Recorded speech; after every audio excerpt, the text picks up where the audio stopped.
ನಮಸ್ಕಾರ ಎಲ್ಲರಿಗೂ. Dreamy vibes with ಸೌಮ್ಯ ಚಾನಲ್ಗೆ ಎಲ್ಲರಿಗೂ ಸುಸ್ವಾಗತ. ಇವೆಲ್ಲರಿಗೂ ಯುಗಾದಿ ಹಬ್ಬದ ಹಾರ್ದಿಕ ಶುಭಾಶಯಗಳು. ನಾವು ನಮ್ಮ ಮನೆಯಲ್ಲಿ ಯುಗಾದಿ ಹಬ್ಬನ ಯಾವ ರೀತಿ ಸೆಲೆಬ್ರೇಟ್ ಮಾಡಿದ್ದೀನಿ ಅಂತ ಒಂದು ಲೆಂತಿ ಬ್ಲಾಗ್ ಮಾಡ್ತಾಯಿದ್ದೀನಿ. ನೆನ್ನೆ ಹಬ್ಬನ ಹಿಂದಿನ ದಿವಸನೇ ನಾನು ನಮ್ಮ ಮನೆಯವರು ನಾವು ಹಬ್ಬಕ್ಕೆ ಏನೇನು ಬೇಕು, ಮಾವಿನ ಸೊಪ್ಪು, ಹೂವು, ಹಣ್ಣುಗಳು ಏನೇನು ಬೇಕು ಎಲ್ಲನೂ ತೊಗೊಂಡು ಬಂದು ಇವತ್ತು ಬೆಳಗ್ಗೆ ಬೇಗ ಎದ್ದು ಇವತ್ತು ಏನು ಬೆಳಗಿನ ರೊಟೀನ್ ಏನಿದೆ ಎಲ್ಲನೂ ಮುಗಿಸ್ಕೊಂಡು ಫಸ್ಟ್ ಸ್ಟಾರ್ಟ್ ಮಾಡಿದ್ದು ಮಾವಿನ ತೋರಣ ಕಟ್ಟೋಣ ಅಂತ. ಮಾವಿನ ತೋರಣ ಕಟ್ಟೋದಕ್ಕೆ ಎಲ್ಲ ಲೀವ್ಸ್ಗಳನ್ನ ನೀಟಾಗಿ ವಾಶ್ ಮಾಡಿಟ್ಕೊಂಡಿದ್ದೆ. ಅದನ್ನೆಲ್ಲ 21ನ್ನ ಎಣಿಸ್ಕೊಂಡು ತೊಗೊಂಡು ಬಂದು ಒಂದೊಂದಾಗೆ ನಾನು ಅದನ್ನ ತೋರಣ ಕಟ್ಟೋದಕ್ಕೆ ಸ್ಟಾರ್ಟ್ ಮಾಡ್ತಾಯಿದ್ದೀನಿ. ನನ್ನ ಮಗಳು ನನ್ನ ಜೊತೆನೇ ಎದ್ಬಿಟ್ಟಿದ್ರು ಇಬ್ಬರೂ. ಅವಳು ನನ್ನ ಜೊತೆ ನಿಂತ್ಕೊಂಡು ವಿಡಿಯೋ ಮಾಡ್ತಾಯಿದ್ಲು, ಒಂದೊಂದೇ ಕಟ್ತಾಯಿದ್ಲು. ಅಬ್ಬ ಏನಕ್ಕಮ್ಮ ಈ ಥರ ತೋರಣ ಕಟ್ಟೋದು ಅಂತ ಕೇಳಿದ್ಲು. ನಾನು ಹೇಳಿದೆ, ಇಲ್ಲಮ್ಮ, ನಾವು ಯಾವುದೇ ಒಂದು ಹೊಸ ಹಬ್ಬ ಮಾಡಬೇಕಂದ್ರೆ ಒಂದು ಹೊಸ ವರ್ಷ, ನಮಗೆ ಯುಗಾದಿ ಹೊಸ ವರ್ಷದ ಆದಿ ಆಗಿರೋದ್ರಿಂದ ನಾವು ಮಾವಿನ ತೋರಣವನ್ನು ಕಟ್ಟಲೇಬೇಕು. ಪ್ರತಿ ಹಬ್ಬಕ್ಕೂ ನಾವು ಕಟ್ತೀವಿ. ಹಸಿರು ಒಂದು ನಮಗೊಂದು ಶುಭ ಸಂಕೇತ ಆಗಿರುತ್ತೆ. ಅದನ್ನು ನೋಡಿದ್ರೆ ನಮಗೆ ಪಾಸಿಟಿವ್ ವೈಬ್ಸ್ ಇರುತ್ತೆ ಮನೇಲಿ. ಅದು ನೋಡಿದ್ರೆ ನಮಗೆ ಕಣ್ಣಿಗೂ ತುಂಬ ಒಳ್ಳೆಯದು, ಹಸಿರು ಕಣ್ಣಿಗೂ ತುಂಬ ಒಳ್ಳೆಯದು. ಮತ್ತು ಇದು ಯುಗಾದಿ ಹಬ್ಬ ಆಗಿರೋದ್ರಿಂದ ನಾವು ಮಾವಿನ ಸೊಪ್ಪು, ಬೇವಿನ ಸೊಪ್ಪು ಎರಡನ್ನೂ ನಾವು ತೋರಣವಾಗಿ ಬಳಸ್ತೀವಿ. ಅದನ್ನು ನೋಡೋದಕ್ಕೆ ಏನಂದರೆ ನಮಗೆ ಬಾಗಿಲಲ್ಲಿ ಹಸಿರಿದ್ದರೆ ಎಷ್ಟು ಚೆಂದ ಆಗಿರುತ್ತಲ್ವ, ಅದಕ್ಕೋಸ್ಕರನೇ ಇದನ್ನ ಕಟ್ತೀವಿ. ಮತ್ತು ನೆನ್ನೆ ನಾವು ಹೊರಗಡೆ ಶಾಪಿಂಗ್ ಸ್ವಲ್ಪ ಹೂವೆಲ್ಲ ತೊಗೊಂಡು ಬಂದಿರೋದಿತ್ತು. ಅದು ಕಟ್ಟೋದಕ್ಕೆ ರಾತ್ರಿ ಟೈಮೇ ಸಾಲಿಲ್ಲ ನನಗೆ, ಏಕೆಂದರೆ ರಾತ್ರಿ ಎಲ್ಲ ತುಂಬ ಕೆಲಸ ಇತ್ತು, ಲೇಟಾಗಿತ್ತು ಬಂದಿದ್ದು. ನಾನು ಹೂವೆಲ್ಲ ತೊಗೊಂಬರೋಕ್ಕೆ ಹೋಗಿದ್ದೆ, ಲೇಟಾಯಿತು. ಸೊ ಅದನ್ನು ನನ್ನ ಮಗಳಿಗೆ ಹೇಳಿದೆ, ಅವಳು ಸ್ವಲ್ಪ ಅದನ್ನೆಲ್ಲ ಪೋಣಿಸ್ಕೊಟ್ಲು ನನಗೆ. ಆಮೇಲೆ ನೆಕ್ಸ್ಟ್ ಏನು ಸ್ಟಾರ್ಟ್ ಮಾಡಿದೆ, ನಾನು ಹೊಸ್ಲಿಗೆ ತೋರಣ ಎಲ್ಲ ಆದಮೇಲೆ ಹೊಸ್ಲಿಗೆ ಕ್ಲೀನ್ ಮಾಡಿಬಿಡೋಣ ಒರೆಸ್ಬಿಟ್ಟು ಅಂತೆಲ್ಲ ಒರೆಸ್ಬಿಟ್ಟು ಸ್ವಲ್ಪ ಅರಿಶಿನ ತೊಗೊಂಡಿದ್ದೆ. ಅರಿಶಿನಕ್ಕೆ ಸ್ವಲ್ಪ ಗಂಧದ ಪುಡಿ ಹಾಕ್ಕೊಂಡಿದ್ದೀನಿ, ಸ್ವಲ್ಪ ಪಚ್ಚಕರ್ಪೂರ, ಏಕೆಂದರೆ ಸ್ಮೆಲ್ ಚೆನ್ನಾಗಿ ಬರುತ್ತೆ ಅಂತ ಹಾಕ್ಕೊಂಡು ಇಡೀ ಸಂಪೂರ್ಣವಾಗಿ ಏನು ಹೊಸ್ಲಲ್ಲಿ ಒಂದು ಸ್ವಲ್ಪನೂ ಜಾಗ ಬಿಡ್ದಂಗೆ ನೀಟಾಗಿ ನಾನು ಅರಿಶಿನ ಹಚ್ಕೊಳ್ತೀನಿ. ಯಾಕೆಂದರೆ ನನಗೆ ತುಂಬ ಇಷ್ಟ. ನನಗೆ ಹೊಸ್ಲಲ್ಲಿ ಆವಾಲಿಂಗ್ ಅರಿಶಿನ ಹಚ್ಚಿದ್ರೆ ನನಗೂ ತುಂಬ ಖುಷಿ, ಬಟ್ ನೋಡೋರಿಗೂ ತುಂಬ ಖುಷಿ ಅಂತ ನನಗೆ ತುಂಬ ಇಷ್ಟವಾಗಿ ನಾನು ಅದು ಅರಿಶಿನ ಹಚ್ತೀನಿ. ಅರಿಶಿನ ಹಚ್ಚಿದ್ಮೇಲೆ ನಾನು ಸ್ವಲ್ಪ ಒಂದೊಂದೇ ಡಾಟು ಒಂದೊಂದು ಕಡೆ ತೊಗೊಂಡ್ಬಿಟ್ಟು ಎಲ್ಲೆಲ್ಲಿ ಒಂದೊಂದು ಕಡೆ ಡಾಟ್ ಹಾಕ್ಕೊಂಡು ಬರ್ತಿದ್ದೀನಿ. ಎಲ್ಲೆಲ್ಲಿ ಬೇಕಲ್ಲಲ್ಲಿ ಒಂದೊಂದು ಡಾಟ್ ಇಟ್ಕೊಂಡು ಬಂದೆ. ಆಮೇಲೆ ಸ್ವಲ್ಪ ಕುಂಕುಮ ತೊಗೊಂಡು ಒಂದೊಂದು ಕಡೆನೇ ಎಲ್ಲೆಲ್ಲಿ ನಾನು ಅರಿಶಿನ ಹಚ್ಚಿದ್ನೋ ಅಲ್ಲೆಲ್ಲ ಹಚ್ಕೊಂಡು ಕುಂಕುಮ ತೊಗೊಂಡು ಬಂದೆ. ನನಗೆ ಇದರಲ್ಲಿ ತುಂಬ ಡಾರ್ಕ್ ಇಷ್ಟ ನನಗೆ, ಏಕೆಂದರೆ ತುಂಬ ಬ್ರೈಟಾಗಿ ಕಾಣುತ್ತೆ. ಸ್ವಲ್ಪ ಡಾರ್ಕು ಇದರಲ್ಲಿ ಕೆಂಪು ಬಣ್ಣನೂ ಇರುತ್ತೆ, ಸ್ವಲ್ಪ ಕಲರು ಡಾರ್ಕ್ ಇರುತ್ತೆ. ನಂಗೆ ಡಾರ್ಕ್ ಇಷ್ಟ.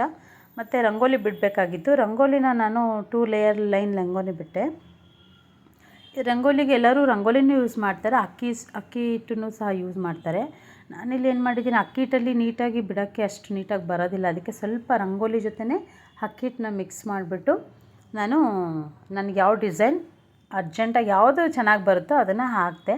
ಇನ್ನೇನಿದ್ರು ಡೌನಲ್ಲಿ ಸ್ವಲ್ಪ ಯಾವ್ದಾರ ಒಂದು ಲೀವ್ ಎಲ್ಲ ಒರೆಸ್ಕೊಂಡ್ಬಿಟ್ಟು ಒಂದು ಕಮಲದಳನ ಬಿಡಿಸೋಣ ಅಂದ್ಬಿಟ್ಟು 5 ಎಳೆ ಬಿಡಿಸ್ದೆ. ಕಮಲದಳನ ಬಿಡಿಸ್ದೆ, ಏಕೆಂದರೆ ತುಂಬ ಪ್ಲೇಸಸ್ ಕಡಿಮೆ ಇರೋದ್ರಿಂದ ನಾರ್ಮಲ್ ಲೀವ್ಸ್ ಸಣ್ಣದು ಫ್ಲವರ್ ಮಾಡ್ಬೋದು, ಇಲ್ಲ ಒಂದು ಬಳ್ಳಿ ಮಾಡ್ಬೋದು. ಅಷ್ಟು ತುಂಬ ಹೊಸ್ಲಿಕ್ಕೆ ಕಡೆ ಸ್ವಲ್ಪ ಜಾಗ ಇರೋದ್ರಿಂದ ಎಷ್ಟಾಗುತ್ತೋ ಅಷ್ಟು ಡಿಸೈನ್ ಬಿಟ್ಟೆ. ನನ್ನ ಚಿಕ್ಕ ಮಗಳು ಬಂದುಬಿಟ್ಟು, ಅಮ್ಮ ನಾನು ರಂಗೋಲಿ ಬಿಡ್ತೀನಿ ಅಂತ ಹಠ ಮಾಡ್ತಾ ಕುತ್ಕೊಂಡ್ಬಿಟ್ಲು ಅಲ್ಲೇ. ನಾನು ಇವತ್ತು ಬೇಡಪ್ಪ, ಇನ್ನೊಂದು ದಿವಸ ಯಾವ ಥರ ನಿನಗೆ ಹಾಕ್ಕೊಡ್ತೀನಿ ಬಣ್ಣ ಹಚ್ಚೋದಕ್ಕೆ ಅಂತ ಹೇಳ್ತಾಯಿದ್ದೆ. ಇಲ್ಲ ನಾನು ಹಾಕಲೇಬೇಕು ಅಂತ ಹಠ ಮಾಡ್ತಿದ್ಲು. ಆಮೇಲೆ ಅವ್ರ ಅಪ್ಪ ಬಂದು ಅವಳನ್ನ ಕರ್ಕೊಂಡೋದ್ರು. ನನ್ನ ಹತ್ರ ಇದೊಂದು 4-5 ಕಲರ್ಸ್ ಇತ್ತು. ಆ ಕಲರ್ಸಲ್ಲಿ ಮೊದಲನೇದಾಗಿ ನಾನು ಸ್ವಲ್ಪ ಮಧ್ಯಕ್ಕೆ ಮಿಡಲ್ಗೆ ಎಲ್ಲೋ ಕಲರ್ ತುಂಬ ಚೆನ್ನಾಗಿ ಕಾಣುತ್ತೆ ಅಂತ ಎಲ್ಲೋ ಕಲರ್ನ ಫಿಲ್ ಮಾಡ್ಕೊಂಡು ಬಂದೆ. ನೀಟಾಗಿ ಒಂದು ಲೈನಾಗಿ ಮಾಡ್ಕೊಂಡು ಬಂದೆ. ನೆಕ್ಸ್ಟು ಯಾವ್ದು ಹಾಕೋದಂತ ಯೋಚನೆ ಮಾಡ್ತಿದ್ದೆ. ಆವಾಗ ನನ್ನ ಮಗಳು ಹೇಳಿದ್ಲು, ಅಮ್ಮ ಪಿಂಕ್ ಹಾಕ್ಬಿಡಮ್ಮ ಅಂತ ಹೇಳಿದ್ಲು. ಸೊ ಅದಕ್ಕೆ ಪಿಂಕ್ ಲೇಯರು ಒಂದು ಲೇಯರಿಂದ ಹಾಕ್ಕೊಂಡು ಬರ್ತೆ. ಆಮೇಲೆ ಲೀವ್ಸ್ ಇನ್ನೊಂದು ಯಾವ ಕಲರ್ ಹಾಕೋಣಮ್ಮ ಅಂತ ಕೇಳಿದ್ದಕ್ಕೆ ಅವಳು ಗ್ರೀನ್ ಹಾಕಮ್ಮ ಅಂದ್ಲು. ಸೊ ಗ್ರೀನಲ್ಲೆಲ್ಲ ನೀಟಾಗಿ ಫಿಲ್ ಮಾಡಿಕೊಂಡು ಸೈಡಲ್ಲಿ ಲೈನ್ ಲಾಸ್ಟ್ ಲೈನ್ ಬರುತ್ತಲ್ಲ ಅಲ್ಲೂ ಒಂದೊಂದು ಡಿಸೈನ್ ಹಾಕ್ಬಿಟ್ಟು ಅಲ್ಲಿ ಎಲ್ಲೋ ಮತ್ತು ಪಿಂಕ್ ಕಲರ್ ಲೈನಿಂದ ಕವರ್ ಮಾಡಿದೆ, ಫಿಲ್ ಮಾಡ್ಕೊಂಡು ಬಂದೆ. ಫಿಲ್ ಮಾಡಿಬಿಟ್ಟು ನೆಕ್ಸ್ಟ್ ಏನು ಮಾಡಿದೆ, ಇದಕ್ಕೊಂದೇನು ಪ್ಲೈನ್ ಕಾಣ್ತಿದೆಯಲ್ಲ ಅಂದ್ಬಿಟ್ಟು ಒಂದು ಬಳ್ಳಿ ಥರ ಮಾಡಿ ಒಂದು ಫ್ಲವರ್ ಮಾಡೋಣ ಅಂತ ಮಾಡಿಬಿಟ್ಟು ನಾನು ಚುಕ್ಕಿ ರಂಗೋಲಿ ಬಿಡಬೇಕು ಅಂತ ಅಂದ್ಕೊಂಡಿದ್ದೆ. ಬಟ್ ನಂಗೆ ತುಂಬ ಜಾಸ್ತಿ ಬೇಕಾಯಿತು. ಅದು ಮಾಡೋದಕ್ಕೆ ನಂಗೆ ಟೈಮ್ ಸಾಲಿಲ್ಲ, ಯಾಕೆಂದರೆ ಎಲ್ಲ ಕೆಲಸ ಒಬ್ಬಳೇ ಮಾಡಬೇಕು. ಅದರಿಂದ ನನಗೆ ಅಚ್ಚಿತ್ತು ನನ್ನ ಹತ್ರ. ಇದು ಒಂದು 2-3 ಡಿಸೈನ್ಸ್ ನಾನು ಇಟ್ಕೊಂಡಿದ್ದೀನಿ. ತುಂಬ ಎಮರ್ಜೆನ್ಸಿ ಇದ್ದಾಗ ಹಾಕೋಣ ಅಂತ ಅಂದ್ಕೊಳ್ತಿದ್ದೆ. ಸೊ ಅದು ಇವಾಗ ಟೈಮ್ ಬಂತು. ಅದನ್ನು ಕಂಪ್ಲೀಟ್ ಮಾಡಿ 2 ಕಡೆನೂ ಆನೆದು ಒಂದು ಡಿಸೈನ್ ಮಾಡಿದೆ. ಬಟ್ ಇದಕ್ಕೇನೆಂದರೆ ಸ್ವಲ್ಪ ರಂಗೋಲಿ ಜಾಸ್ತಿ ಬೇಕಾಗುತ್ತೆ. ನಾರ್ಮಲ್ ರಂಗೋಲಿಗಿಂತ ಸ್ವಲ್ಪ ಜಾಸ್ತಿ ರಂಗೋಲಿ ಬೇಕು. ಅದು ಕಂಪ್ಲೀಟ್ ಮಾಡಿ ನಾನು ಸಾಕು ಅಂತ ಅಂದ್ಕೊತಿದ್ದೆ. ನನ್ನ ಮಗಳು, ಅಮ್ಮ ಇಲ್ಲಮ್ಮ ಇನ್ನೊಂದು ಸ್ವಲ್ಪ ದೊಡ್ಡ ರಂಗೋಲಿ ಬಿಡಬೇಕು ನೀನು ಅಂದ್ಲು. ನಂಗೆ ಟೈಮ್ ಬೇರೆ ಇರಲಿಲ್ಲ. ಸೊ ಇದನ್ನೇ ಅಚ್ಚನ್ನ ಬಳಸ್ಬಿಟ್ಟು ಇನ್ನೊಂದು ಡಿಸೈನ್ ಮಾಡೋಣ ಅಂದ್ಬಿಟ್ಟು ಬೇರೆ ಅಚ್ಚು ಡಿಸೈನ್ ಮಾಡಿಕೊಂಡು ಆಮೇಲೆ ಕಲರೆಲ್ಲ ಫಿಲ್ ಮಾಡಬೇಕಾಗಿತ್ತು. ಅದ್ರ ಬದಲು ಕಲರಲ್ಲೇ ಒಂದು ಸ್ಮಾಲ್ ನನ್ನ ಹತ್ರ ಅಚ್ಚಿತ್ತು.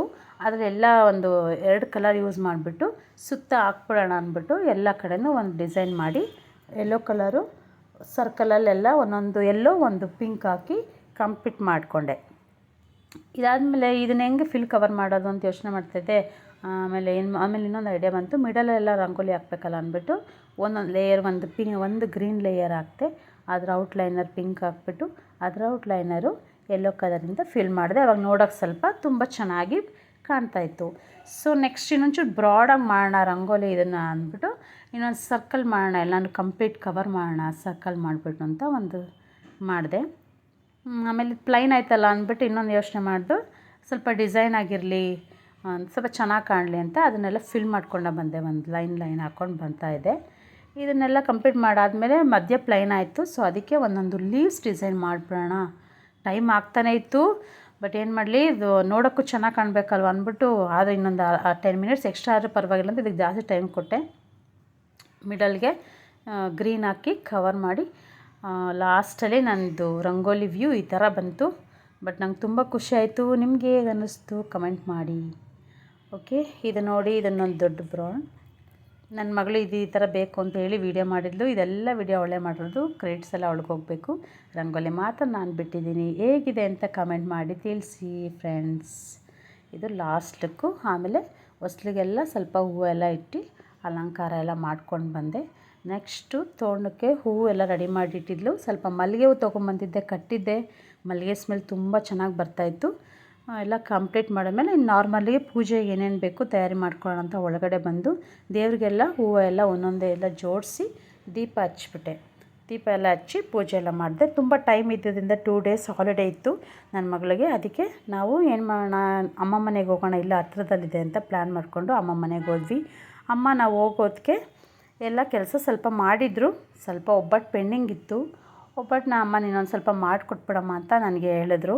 ಸೊ ಆಯ್ತಮ್ಮ ಮಾಡ್ತೀನಿ ಅಂತ ಹೇಳಿದೆ. ಆಮೇಲೆ ನಾನು ತವಾದಲ್ಲೇ ಆ್ಯಕ್ಚುಲಿ ಮಾಡೋದು. ಬಟ್ ತುಂಬ ಟೈಮ್ ಕಡಿಮೆ ಇದ್ದಿದ್ದರಿಂದ ತವಾದಲ್ಲಿ ಮಾಡೋಕ್ಕೆ ಲೇಟ್ ಆಗುತ್ತೆ, ತುಂಬ ಜಾಸ್ತಿ ಒಬ್ಬಟ್ಟು ಬೇಯಿಸ್ಬೇಕಾಗಿತ್ತಲ್ಲ ಅಂದ್ಬಿಟ್ಟು ನಮ್ಮನೆ ರೋಟಿ ಮೇಕರ್ ಇತ್ತು. ರೋಟಿ ಮೇಕರಲ್ಲಿ ಒಂದು ಸತಿ ಟ್ರೈ ಮಾಡೋಣ ಅಂತ ಹೇಳ್ಬಿಟ್ಟು ಟ್ರೈ ಮಾಡ್ತಾಯಿದ್ದೀನಿ. ಹೋಪ್ ಚೆನ್ನಾಗಿ ಬರುತ್ತೆ ಅಂತ ಅಂದ್ಕೊಳ್ತಾ ಇದ್ದೀನಿ. ಮಾಡ್ತಾಯಿದ್ದೆ. ಹಾಗೆ 2 ಹೂರಣ ರೆಡಿ ಮಾಡಿಕೊಂಡೆ. ಫಸ್ಟ್ ಹೇಗೆ ಬರುತ್ತೆ ನೋಡೋಣ ಅಂದ್ಬಿಟ್ಟು 2 ಹೂರಣ ರೆಡಿ ಮಾಡ್ಕೊಂಡ್ಮೇಲೆ ನನ್ನ ಮಗಳು ಹೇಳಿದ್ಲು, ಫಸ್ಟ್ ಟೈಮ್ ಮಾಡ್ತಿದ್ದೀಯಮ್ಮ, ಚೆನ್ನಾಗಿ ಬರುತ್ತೋ ಇಲ್ವೋ ಅಂತ ಹೇಳ್ತಾಯಿದ್ಲು. ಇಲ್ಲ ನೋಡೋಣ, ಟ್ರೈ ಮಾಡೋಣ, ಚೆನ್ನಾಗಿ ಬಂದರೆ ಕಂಟಿನ್ಯೂ ಮಾಡ್ತೀನಿ, ಇಲ್ಲಾಂದರೆ ನೋಡೋಣ ಅಂತ ಅಂದ್ಕೊಂಡು ಅದು ಸ್ವಲ್ಪ ಆಯಿಲ್ ಹಾಕಿ ಎಲ್ಲ ಕವರ್ ಮಾಡಿಕೊಂಡೆ. ಕವರ್ ಮಾಡಿದ್ಮೇಲೆ ಸ್ವಲ್ಪ ಅದಕ್ಕೆ ಎಲ್ಲ ಆಯಿಲ್ ಹಾಕಿದ್ಮೇಲೆ ಸ್ವಲ್ಪ ಅದು ವೆಟ್ಟಾಗುತ್ತೆ, ಅದ್ರ ಮೇಲೆ ಪ್ರೆಸ್ ಆಗೋಕ್ಕಾಗಲ್ಲ ಅಂದ್ಬಿಟ್ಟು ಸ್ವಲ್ಪ ಪೌಡ್ರ್ ಮೈದಾ ಹಿಟ್ಟಿರುತ್ತಲ್ವ, ಮೈದಾ ಹಿಟ್ಟು ಸ್ವಲ್ಪ ಅದ್ರ ಮೇಲೆ ಸ್ಪ್ರಿಂಕಲ್ ಮಾಡಿಬಿಟ್ಟು ಅದು ಸ್ವಲ್ಪ ಕವರ್ ಮಾಡಿಬಿಟ್ಟು ಎಲ್ಲ ಕ್ಲೀನ್ ಮಾಡಿಬಿಟ್ಟು ಅದನ್ನು ತವ ಮೇಲೆ ಹಾಕಿ ಪ್ರೆಸ್ ಮಾಡಿದೆ. ನಮ್ಗೆ ಎಷ್ಟು ದೊಡ್ಡದು ಬೇಕು ಅಷ್ಟು ದೊಡ್ಡದು ನಾವು ಪ್ರೆಸ್ ಮಾಡ್ಕೋಬೇಕು. ನಂಗೆ ಸ್ವಲ್ಪ ದೊಡ್ಡದು ಬೇಕು ಅನ್ನಿಸ್ತು, ಸ್ವಲ್ಪ ದೊಡ್ಡದು ಪ್ರೆಸ್ ಮಾಡಿಕೊಂಡೆ. ಹೋಪ್ ಎಲ್ಲ ಚೆನ್ನಾಗಿ ಬಂತು. ಬಟ್ ಇದ್ರದ್ದೊಂದು ವ್ಲಾಗ್ ನಾನು ಸಪ್ರೇಟಾಗಿ ವ್ಲಾಗ್ ಮಾಡ್ತೀನಿ, ಯಾವ ರೀತಿ ಒಬ್ಬಟ್ಟನ್ನ ಮೇಕರಲ್ಲಿ ಮಾಡ್ಬೋದು ಅಂತ. ಯಾಕೆಂದರೆ ಅದಕ್ಕೆ 2-3 ಪ್ರೊಸೀಜರ್ ಇದೆ. ನಾನು ಇನ್ನೊಂದು ವ್ಲಾಗಲ್ಲಿ ನಿಮ್ಗೆ ಅದನ್ನು ಮಾಡಿ ತೋರಿಸ್ತೀನಿ. ಇದಕ್ಕೆ ಸ್ವಲ್ಪ ಆಯಿಲನ್ನು ಕಡಿಮೆ ತೊಗೊಳುತ್ತೆ ನಾರ್ಮಲ್ ಹಂಚ್ಗಿಂತ.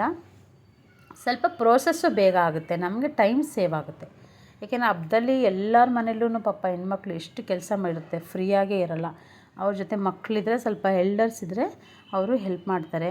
ಅವ್ರ ಜೊತೆ ಹಸ್ಬೆಂಡ್ ಇರ್ತಾರಲ್ಲ, ಅವರು ಸ್ವಲ್ಪ ಹೆಲ್ಪ್ ಮಾಡಿಕೊಟ್ರೆ ತುಂಬ ಹೆಲ್ಪ್ ಆಗುತ್ತೆ ಅಲ್ವಾ. ಅವ್ರಿಗೂ ಅಮ್ಮಂದಿರಿಗೆಲ್ಲ ಮಾಡೋಕ್ಕೆ ಮಕ್ಕಳಿದ್ರೆ ಮಕ್ಳು ಹೆಲ್ಪ್ ಮಾಡಿಕೊಡ್ಲಿ, ಸ್ವಲ್ಪ ಹೆಲ್ಪ್ ಆಗುತ್ತೆ. ಬೇಗ ಕೆಲಸ ಮುಗಿದ ಮೇಲೆ ಅವ್ರಿಗೂ ರೆಸ್ಟ್ ಮಾಡೋಕ್ಕೆ ಸ್ವಲ್ಪ ಟೈಮ್ ಸಿಗುತ್ತೆ. ಅವ್ರಿಗೂ ಖುಷಿ ಆಗುತ್ತೆ, ನಮ್ಮ ಮಕ್ಕಳು ನಮಗೆ ಹಬ್ಬದಲ್ಲಿ ಎಲ್ಲರಲ್ಲೂ ಕೆಲಸ ಮಾಡಿಕೊಟ್ರು ಅಂತ. ಒಂದು ಒಬ್ಬಟ್ಟು ಬೇಯಿಸಿದೆ, ತುಂಬ ಚೆನ್ನಾಗಿ ಬಂತು. ಸೊ ಚೆನ್ನಾಗಿ ಬರುತ್ತೆ ಅಂತ ಅಂದ್ಕೊಂಡು ನೆಕ್ಸ್ಟ್ ಇನ್ನೊಂದು ವ್ಲಾಗ್ ಮಾಡಿಟ್ಟಿದ್ದೆ. ಅದು 2 ಒಬ್ಬಟ್ಟು ಆದಮೇಲೆ ನೋಡಿ ನಮ್ಮಮ್ಮ ಮಾಡಿರೋ ಒಬ್ಬಟ್ಟು ರೆಡಿ.